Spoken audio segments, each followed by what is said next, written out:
Fala família gremista, vamos trazer mais informações de uma triste notícia, uma tragédia que deixou todos de luto aí no Grêmio. Se inscreva no nosso canal, ative as notificações, vamos trazer também um react do canal César Cidade Dias, onde ele traz mais informações sobre o Grêmio. Vamos acompanhar. E aí, pessoal, as inovações de Luiz Castro. Por que Thiago e Arthur não podem ser separados? Por que Cristaldo está evoluindo? Guido Rodrigues, vem ou não vem? É bom?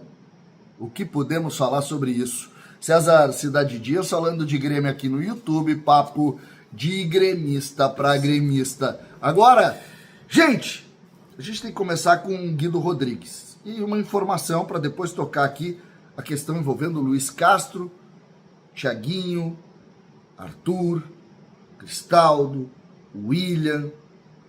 A informação que eu tenho é que a qualquer momento pode sair o ok do staff do Guido e ele ser jogador do Grêmio. O acerto com o clube está definido. Então, assim que sair isso, esse envolvimento de maior dinheiro, tá? Vamos ser prático aqui. Pediu mais dinheiro o empresário, porque tem outros negócios e o Grêmio tá avaliando isso. Claramente é isso que está em jogo. A gente sabe como é o funcionamento do futebol. É um jogador que tem algum mercado ainda, o empresário está insistindo com ele. Pelo jogador ele já estaria por aqui. Mas existe esse negócio, tem que esperar, não tem muito o que fazer. Nessa hora o Grêmio aumentou um pouco a proposta e eu acredito que a tendência seja a vinda dele. Mas eu quero começar e não indo em cima do Guido, porque são situações diferentes. Mas por que eu tenho muito medo que o Grêmio separe o Thiago do Arthur? O Grêmio do Luiz Castro, ele está jogando da seguinte maneira. Quando o Grêmio tem a bola, o Marcos Rocha é um terceiro zagueiro.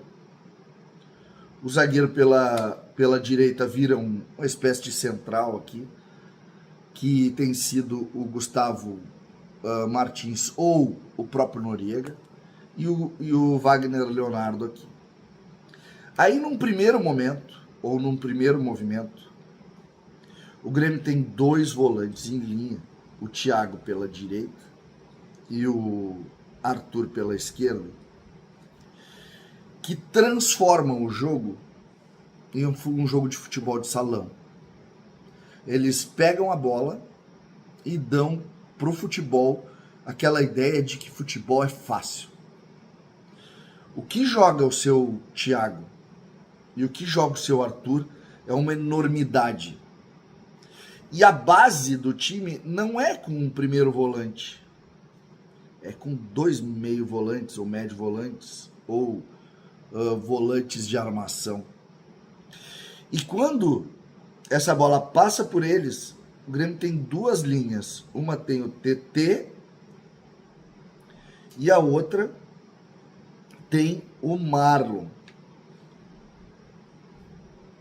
Aí, o Cristaldo é um meia pela direita e o Amuso é um meia pela esquerda, com o Carlos Vinícius aqui.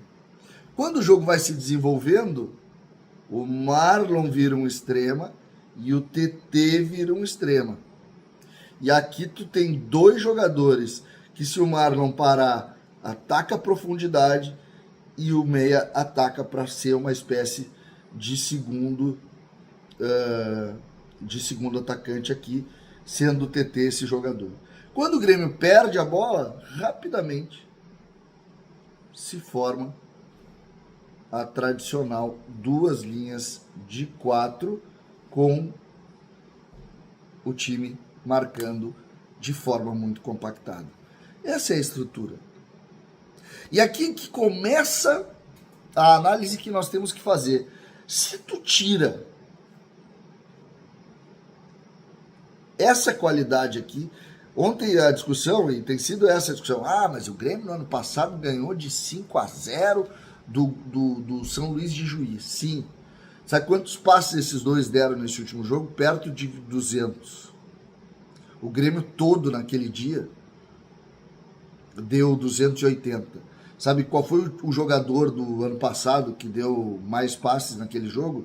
O Wagner Leonardo. Nesse, tem 2 caras aqui que erraram 3 passes no jogo inteiro. O jogo tá aqui.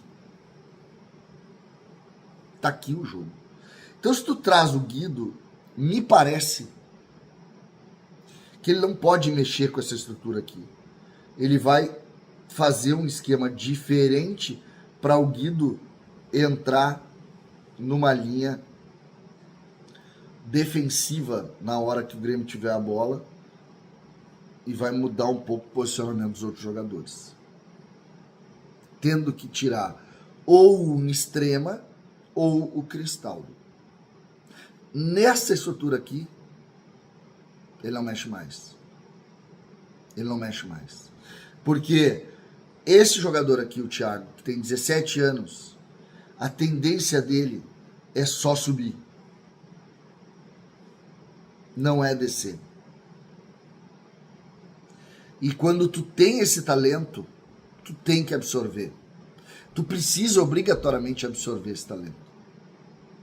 Há muito tempo o Grêmio não revela um jogador de 17 anos. Há muito tempo. Para vocês terem uma ideia, o Arthur e todo o potencial dele, ele subiu com 21. Tem 4 anos para subir. Imagina o Arthur daqui a 4 anos. Essa é a realidade. Eu sei que o enfrentamento e algumas dificuldades que o Grêmio teve em anos posteriores, aí, em anos passados, desculpa, com jogadores, eu sei que isso revela um certo medo, preocupação, eu sei disso. Só que nós temos que arriscar também, o Grêmio precisa desses jovens jogadores, o Grêmio precisa desse crescimento. E está na nossa cara. Nós precisamos pensar nisso. Guido Rodrigues deve vir, mas o Grêmio não deve perder essa essência. Cristaldo, por exemplo, ele evolui porque o treinador coloca ele para jogar num espaço de campo pequeno e quando não tem a bola, ele praticamente tira ele do jogo. É por isso. E isso passa obrigatoriamente pela capacidade dos 2 volantes. Tanto na construção de inteligência da defesa, como na construção das jogadas. É muito importante a gente entender o que está acontecendo aqui e viver da prática. E não deixar com que a teoria e o medo consoma a nossa estrutura. Vamos jogar assim. Deixa jogar. Deixa jogar. Deixa perder, deixa ganhar, mas deixa jogar. É isso que eu peço. César Cidade Dias falando de Grêmio aqui no YouTube. É isso aí, família. Você acompanha o react do canal César Cidade Dias. Agora vamos trazer informação do portal GE. Veio a falecer Volmar Santos, fundador da Coliga Gay do Grêmio, primeira torcida LGBTQIAPN+, do Brasil. Segundo informações, torcida criada em 1977, era ligada ao Grêmio e foi pioneira na luta contra o preconceito no futebol. Morreu na manhã dessa segunda-feira, aos 77 anos, o fundador da Coliga Gay do Grêmio, Volmar Santos. Ele residia em Passo Fundo, cidade da região noroeste, onde tratava de problemas de saúde. O velório vai acontecer a partir das 15h30 na Capela Vela Cruz. O enterro será às 9 horas dessa terça-feira.